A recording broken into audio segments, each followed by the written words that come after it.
মা, ও মা, আজকে কি রান্না করেছো আবার? একটু খেতে দাও আমাকে, তাড়াতাড়ি খিদে পেয়েছে আমার। কখন থেকে খাওয়ার সাহায্যে বসে আছি।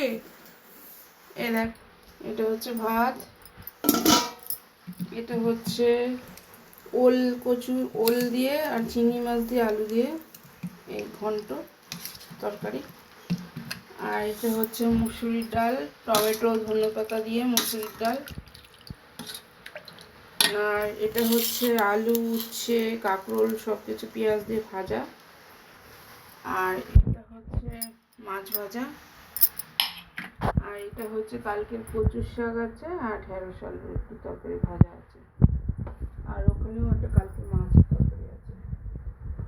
এই হচ্ছে আজকে আমাদের রান্নাবান্না। যদি বন্ধুরা তোমাদের একটু দেখো, যদি ভালো লাগে তাহলে লাইক কমেন্ট করো আর সাবস্ক্রাইব করে দিও। আর এই তরকারি বা কোনো তরকারি যেটা ভালো লাগবে, যদি রেসিপি চাও তাহলে বলো, আমি রেসিপিটা শেয়ার করবো। টাটা, আবার কালকে একটা নতুন ভিডিও দেখা হবে। ততক্ষণ পর্যন্ত